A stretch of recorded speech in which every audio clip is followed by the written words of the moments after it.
दादाजी गवड़े, इनका सवाल ऐसा है कि क्या चरखे पर अगर हम कपड़े बुनते रहेंगे तो 130 करोड़ जनता की आवश्यकताएं हम पूरी कर पाएंगे या नहीं कर पाएंगे।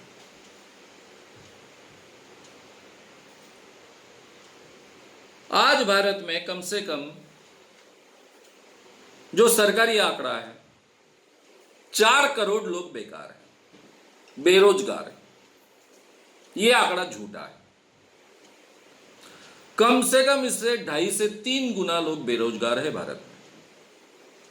कम से कम 15 से 20 करोड़ लोग भारत में बेरोजगार हैं। देहातों की अवस्था आप देखिए। कपड़ों की तो इस देश में कोई कमी नहीं है, कपड़े उपलब्ध है बहुत, लेकिन बेरोजगारी है। आपने बेरोजगारों की मानसिकता कभी अनुभव की? अगर कोई लड़का 18 साल का, 19-20 साल का होता है, कॉलेज में पढ़ना चाहता है, पढ़ रहा है, उसका दिमाग ज़्यादा चलता नहीं, फेल हो जाता है,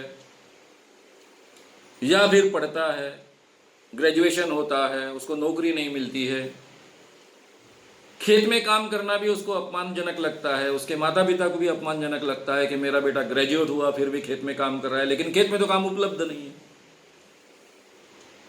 है तो लिमिटेड है।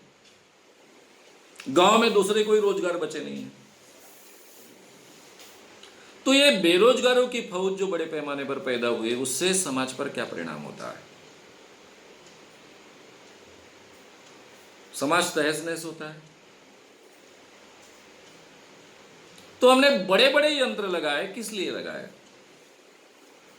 लोगों को बेरोजगार करने के लिए।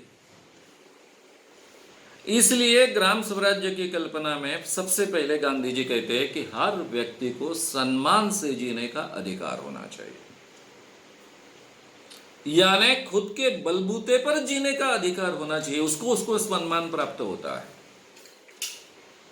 ये ग्रेजुएट लड़के को घर में इज्जत नहीं होती है, माँ बाप के ताने सुनने पड़ते हैं, आसपास के लोग उसको गालियां देते हैं, भंटोल कहते हैं, बेगबान कहते हैं, अब कुछ करता नहीं है। अब ऐसे व्यक्ति को घर में भी प्रतिष्ठा नहीं मिलेगी, आसपास में प्रतिष्ठा नहीं मिलेगी, तो समाज में अच्छा बर्ताव करने की कोशिश कैसे कर पाएगा? उसे कैसे महसूस होगा कि इस देश के साथ मैं जुड़ा हूं, मैं इस देश का नागरिक हूं? तो बेरोजगारी की समस्या बहुत भयावह है, और जहां जहां बड़े यंत्र उपयोग में आए हैं, वहां वहां बेरोजगारी की समस्या अपरिहार्यता से उत्पन्न हुई। तो ये भी रिलेशन आप समझ लीजिए। विज्ञान का उपयोग, टेक्नोलॉजी का उपयोग बेकारी निर्माण करने के लिए, बेरोजगारी निर्माण करने के लिए नहीं होना चाहिए, इंसान को बेहतर बनाने के लिए होना चाहिए, इंसान के बेहतरी के लिए होना चाहिए। मुझे लगता है ये बात आप भी मान्य करेंगे। अब मुझे बताइए, 130 करोड़ लोगों में जितने हमारा लोग संख्या बढ़ती है, उतने हाथ काम करने वाले भी बढ़ते हैं ना। हाँ, जिसको हम नेचुरल रिसोर्सेस कहते हैं, उसकी संख्या कम रहेगी, ये बात आपकी सही है। वो समस्या थी, यानी जैसे कि मेरे स्कूल कॉलेजेस के दिनों में हमें कंट्रोल का अनाज लेना पड़ता था, अमेरिका से भी अनाज आता था। तब तो भारत की लोक संख्या 60 करोड़ भी नहीं थी, लेकिन अनाज का उत्पाद हमने बढ़ाया, आज सरप्लस अनाज है। 130 करोड़ लोगों के लिए बचता है, इतना अनाज हम उगाते हैं। तो क्या हमारे देश की भूखमरी खत्म हुई? आज भी भूखमरी है। कई लोगों को आधे पेट सोना पड़ता है, अनाज के गोदाम भरे हैं लेकिन आधे पेट सोना पड़ता है। ये जो विषमता का वातावरण और बेरोजगारी का, कहीं तो भी इसका संतुलन चाहिए कि नहीं? तो सबसे पहले गांधी जी का चरखा अपने दिमाग से निकाल दीजिए। कई बार गांधी जी ने कहा है, चरखा इटसेल्फ एक कारखाना है। वो टेक्नोलॉजी का ही हिस्सा है। आगे चलकर अंबर चरखा आया। हमारे गांव के हाथमाग ये भी यंत्र ही थे।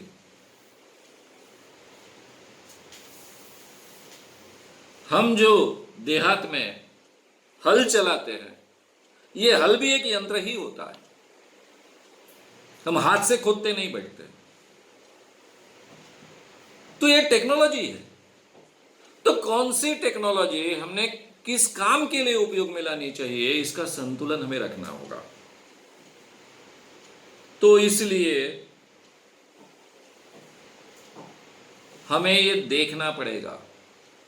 अभी आप कहोगे कि मैंने आपके सामने सवाल खड़ा कर दिया कि अभी हमारे पास तो एम्पल कपड़े हैं, लेकिन फिर भी लोग नंगे धड़ंगे हैं, उनको पहनने के लिए कपड़े नहीं। हमारे पास एम्पल अनाज है, किसानों ने इतनी मेहनत से इतने बड़े देश को, 130 करोड़ लोगों को, उनका पेट पाले इतना अनाज पैदा किया, लेकिन खुद मर रहे हैं, आत्महत्या कर रहे हैं, जीने लायक नहीं बचे। ये अर्थव्यवस्था के परिणाम है। उसमें हमने कौन सी टेक्नोलॉजी किस हद तक अमल में लानी चाहिए, हमारी समाज की आवश्यकता क्या है, हमारे पास काम करने वाले कितने लोग हैं,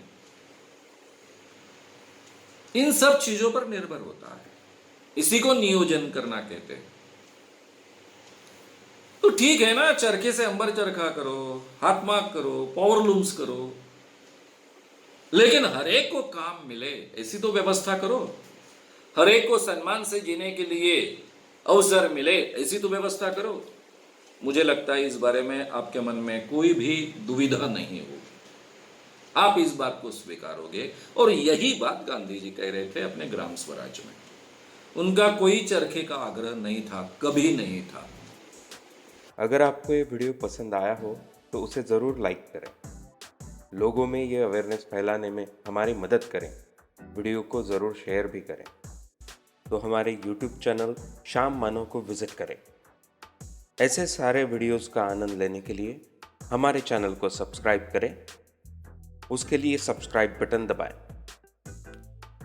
नए वीडियोस का नोटिफिकेशन पाने के लिए बेल आइकन दबाएं।